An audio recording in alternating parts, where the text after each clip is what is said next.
오늘은 마스크를 비록 쓰고 있지만 이렇게 서로 바라보면서 인사를 한번 해봅시다. 서로를 바라보시고 잘생긴 것이 죄라면 당신은 살인죄입니다. 인사 한번 합시다.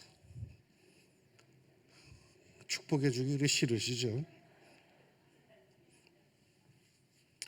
오래전에 어느 목사님이 그렇게 인사하는 것을 보고 나도 가끔 집회를 바깥에 나가면은 그런 인사를 권하곤 했는데 모두들 아주 즐거워합니다. 그런데 정말 살인죄가 될 만큼 잘 생기셨습니까? 누가 보기에 젊은 시절에 가끔 거울을 들여다보며 혼자 중얼거리곤 했습니다. 눈, 이 정도면 멋진 눈이지. 콧대가 높진 않지만 그런대로 괜찮은 편이야. 입술이 못생긴 것도 아니고 턱선과 잘 조화가 되어 괜찮아. 귀, 어릴 적부터 동네 어른들이 그랬어. 그 녀석 귀는 참 잘생겼다고. 이런 식으로 내가 내 얼굴을 볼 때 못생긴 얼굴은 아니었습니다. 내가 평가하고 내 마음으로 볼 때 그야말로 이 상판되기 괜찮은 얼굴이었습니다. 물론 다들 공감하지 않는 표정들이지만은 제가 생각하기엔 그랬습니다. 반면에 이하는 정반대가 있습니다. 늘 남의 시선, 타인의 평가에 마음을 빼앗기고 삽니다. 아주 전전긍긍합니다. 자기가 하고 싶은 말을 했으면 됐지. 다른 사람들이 어떻게 생각하는지 궁금해서 하루에도 몇 번씩 페이스북에 들어가고 카톡을 확인을 합니다. 그래서 반응이 별로면 아주 낙심하고 아주 상처를 많이 받습니다. 그래서 그랬을까요? 사회에서는 남의 시선, 타인의 평가에 신경 쓰지 말라고 배웠습니다. 남이 뭐라 해도 너만 당당하면 된다고, 네가 더 중요하다고 그렇게 배웠습니다. 그래서 사람 눈치 보지 말고 언제나 당당하게 살라고 배웠습니다. 어떨 때에는 무식할 정도로 남 의식하지 말고 네 멋대로, 네 중심대로 살라고 했습니다. 그러면 자아가 건강해진다고 말이죠. 그럴 겁니다. 우리는 우리 자신이 자기를 보는 눈, 그런 시선과 남들이 자기를 보는 눈, 그런 시선에 늘 전전긍긍합니다. 그래서 많은 경우 자기 합리화를 합니다. 그래야 마음이 편하게 살 수 있기 때문이죠. 그러기에 자기 행동에는 나름대로 다 이유가 있습니다. 자기 말에는 다 배경이 있습니다. 그럴 수밖에 없는 사정이 있습니다. 그 결과 이렇든 저렇든 자기는 늘 옳습니다. 남들이 그걸 이해해 주지 못하는 거지 자기는 떳떳합니다. 그런 사회가 야속하고 그런 친구들이 무심합니다. 자기가 자기를 보기 때문이죠. 그런데 오늘 말씀해 보면 우리에게 조금 다른 시선을 가르쳐 주는 걸 알 수 있습니다. 요시야가 여호와 보시기에 정직히 행하여 그의 조상 다윗의 모든 길로 행하고 좌우로 치우치지 아니하였더라. 여호와 보시기에 하나님의 시선을 의식하는 사람들이 있습니다. 하나님께서 자신을 주시하고 있음을 느낍니다. 우리는 늘 다른 사람들의 눈길을 의식하고 사는데 그것으로 만족이 안 되면 자기 자신의 눈길, 자기를 합리화시켜주는, 자기를 만족시켜주는 자기 눈길을 의식하고 사는데 이들은 사람도 자기도 아닌 제3의 눈길, 하나님의 눈길을 의식하고 삽니다. 요셉이 그랬습니다.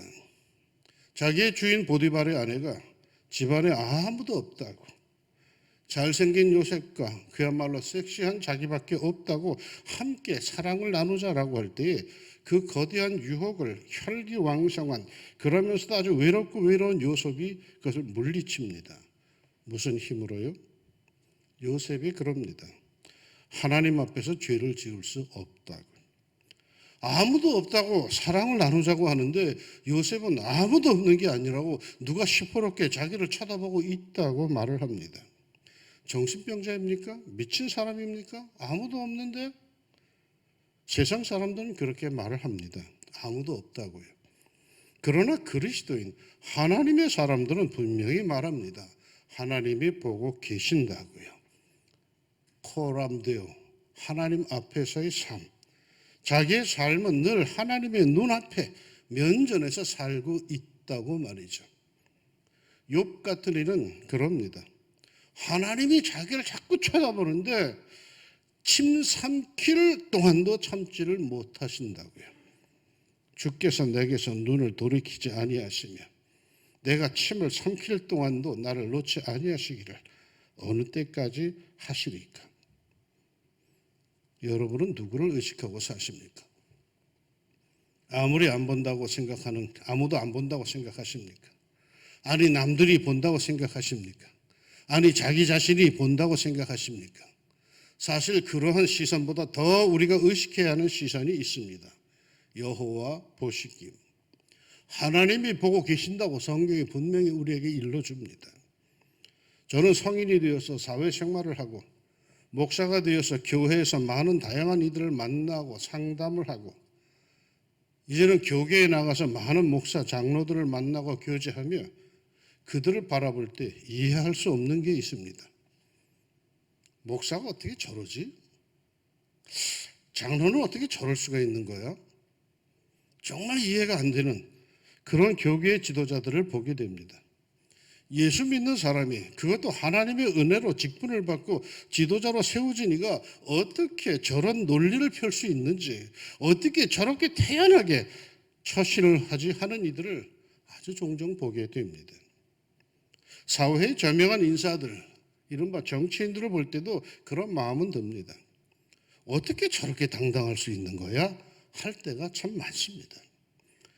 예전에는 비리나 잘못이 드러나면 죄송하다고 물러서는 것이 당연한 태도였는데 언제부터인지 우리 사회에서는 끝까지 잘못이 없다고 우깁니다.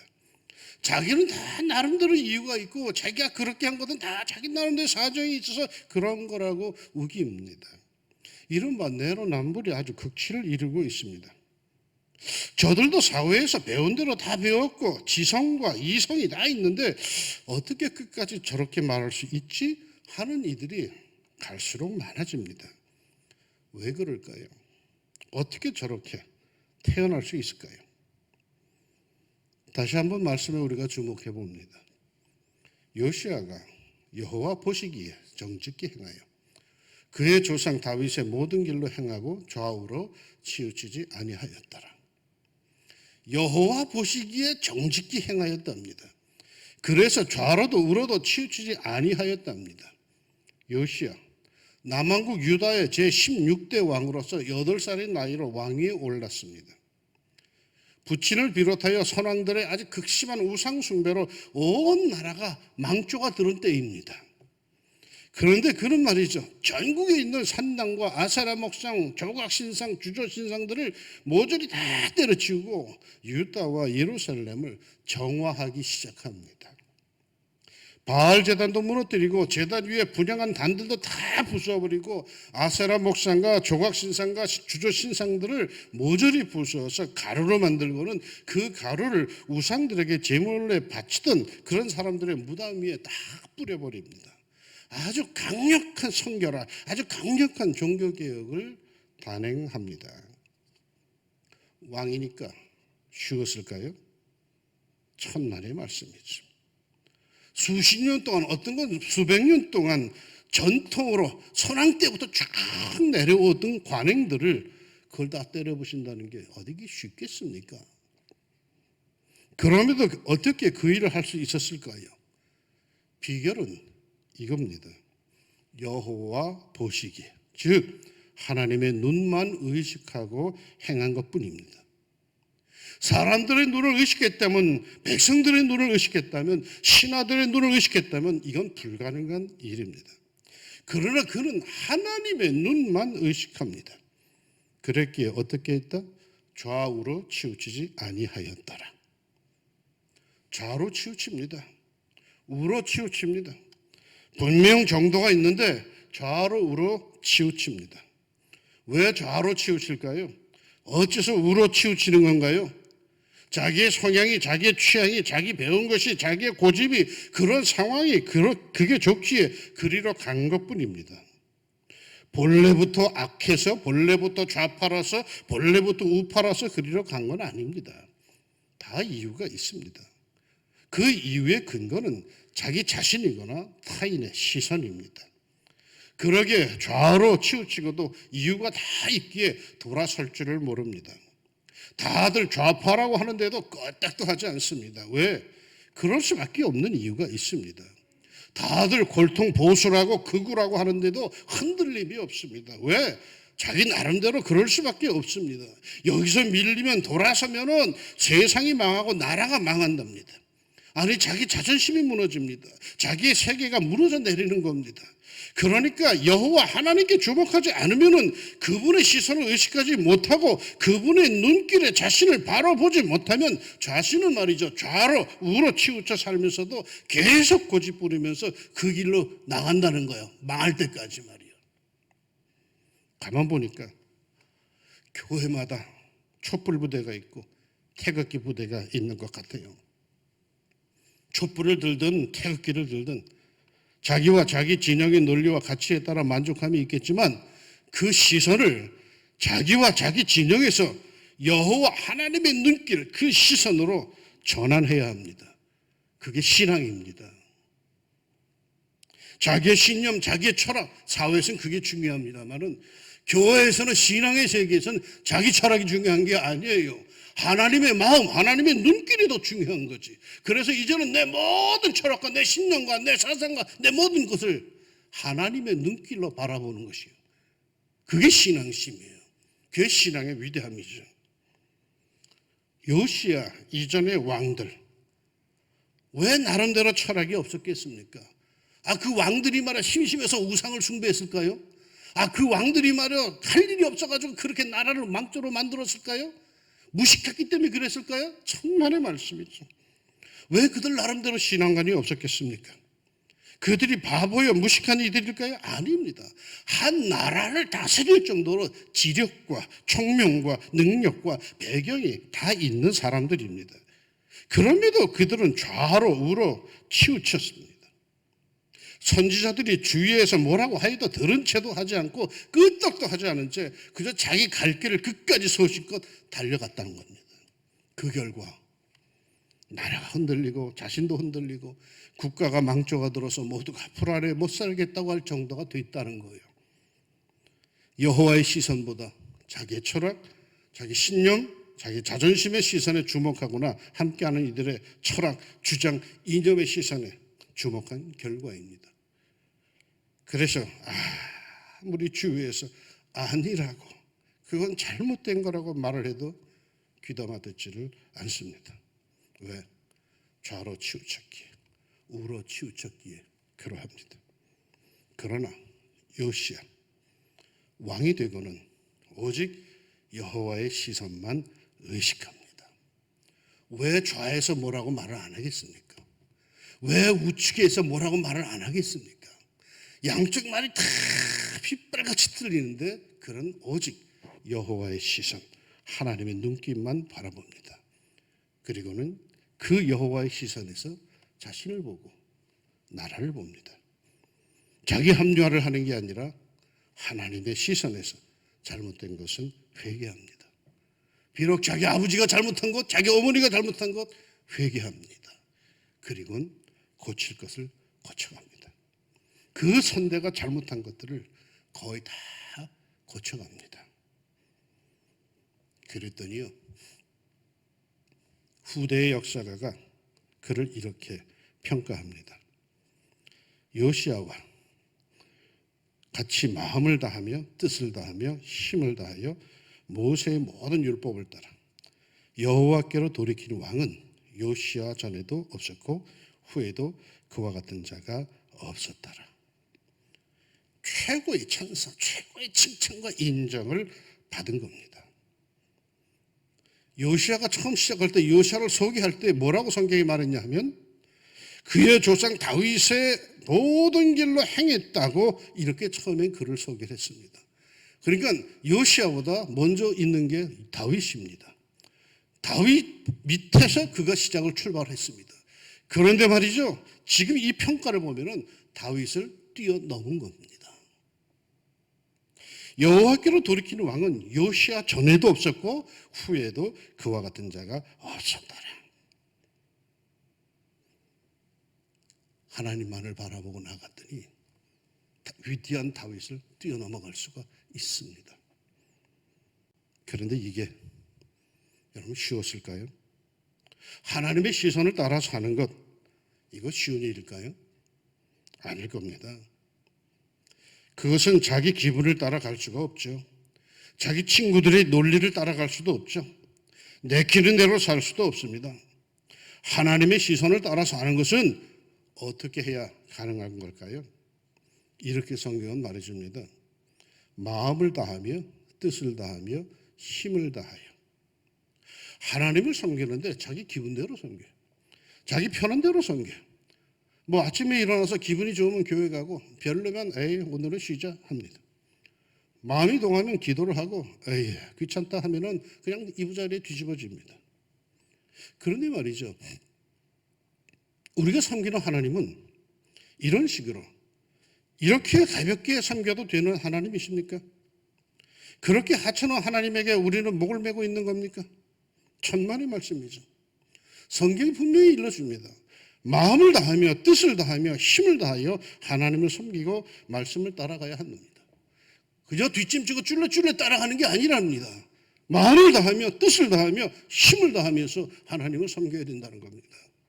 마음, 우리에게 얼마나 중요한 부분입니까? 세상사 마음 먹게 달렸다고 할 정도입니다.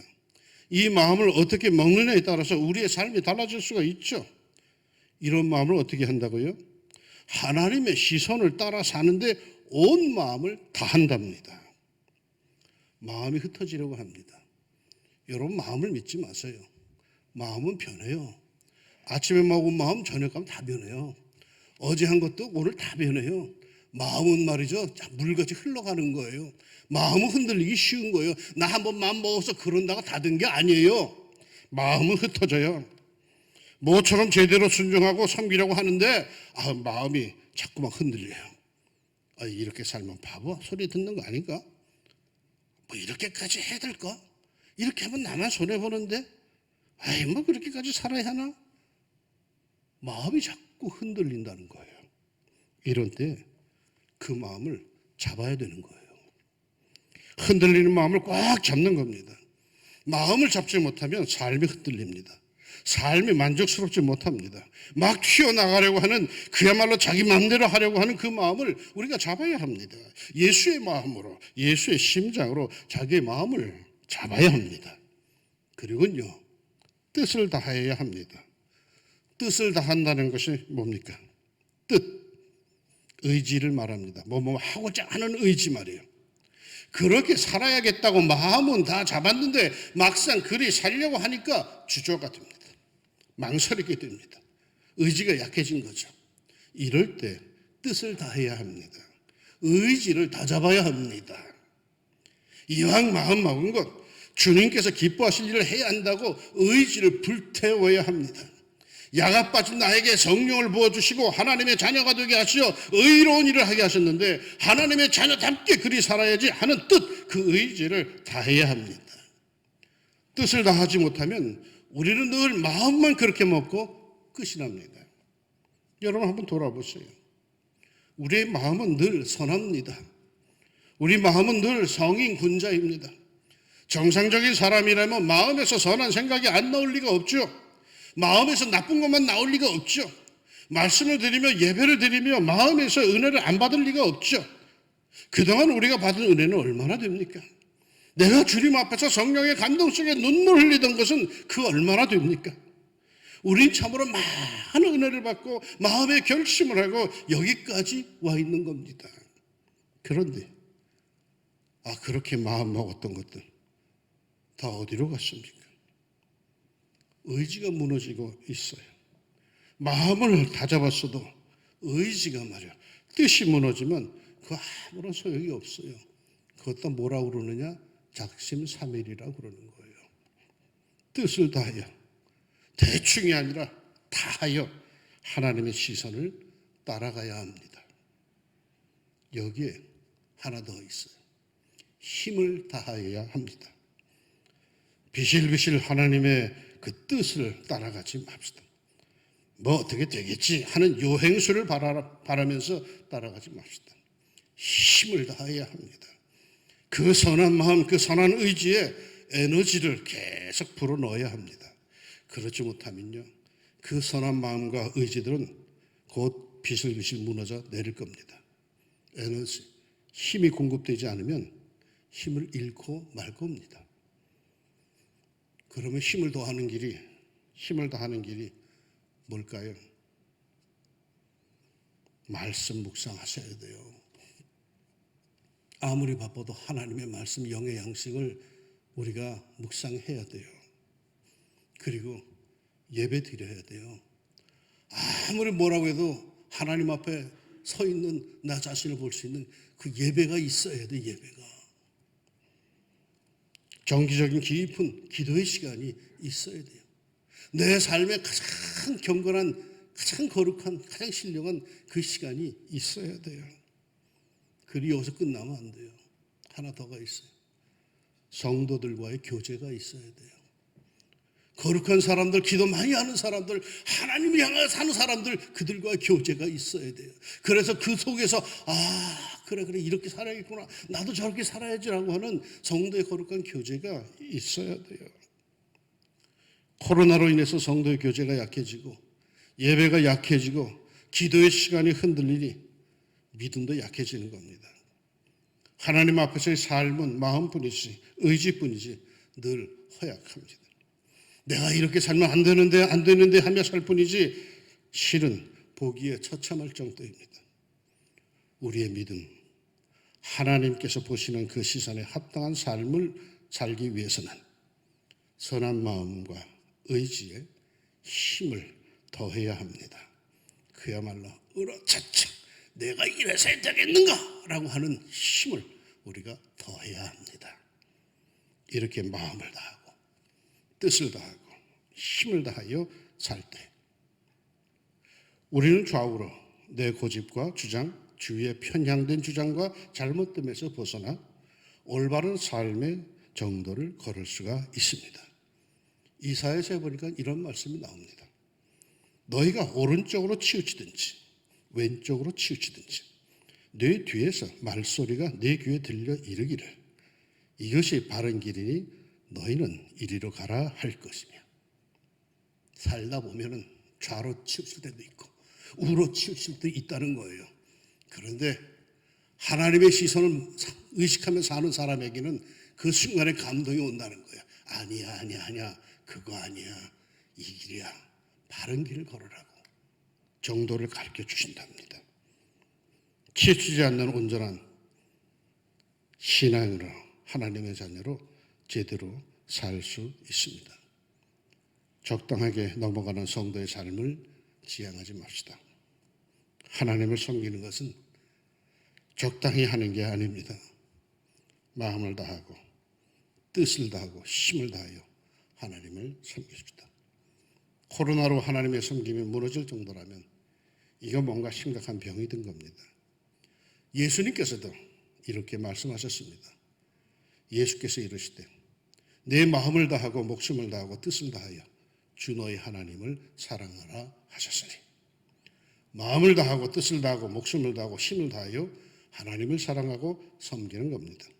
내 마음대로 내 기분 내키는 대로 내 감정대로 내 편한 대로 섬기는 것은 우상입니다. 하나님은 내 마음과 뜻과 목숨과 힘을 다하여 섬길 만한 그런 가치가 있는 분이며 그런 분에게 예배하는 것이 이게 바른 예배입니다.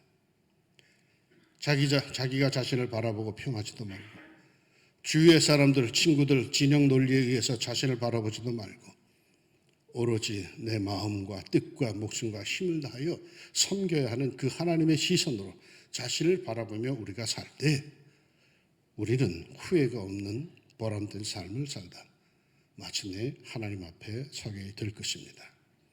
그러나 네가 거기서 네 하나님 여호와를 찾게 되리니 만일 마음을 다하고 뜻을 다하여 그를 찾으면 만나리라. 하나님을 만날 수 있습니다. 대충 살기보다 마음을 다하고 뜻을 다하고 힘을 다하여 하나님을 섬기십시다.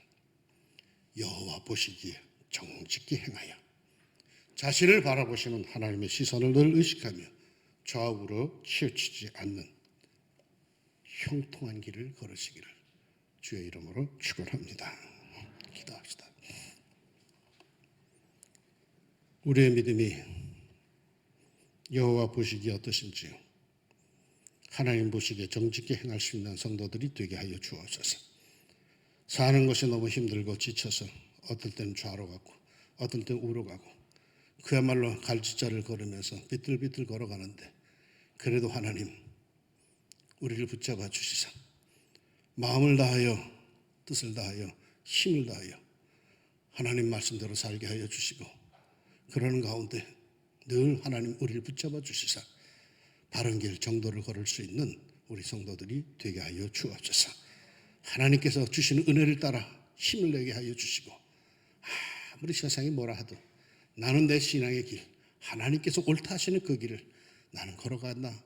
참으로 그 정도로 신앙의 정도를 걷는 가운데 하나님께 영광되게 하여 주시고 내 삶에는 아름다운 일들이 가득한 보람된 삶이 꼭 되게 하여 주옵소서. 코로나가 1년, 2년 이렇게 넘어가면서 참 우리들이 많이 힘듭니다.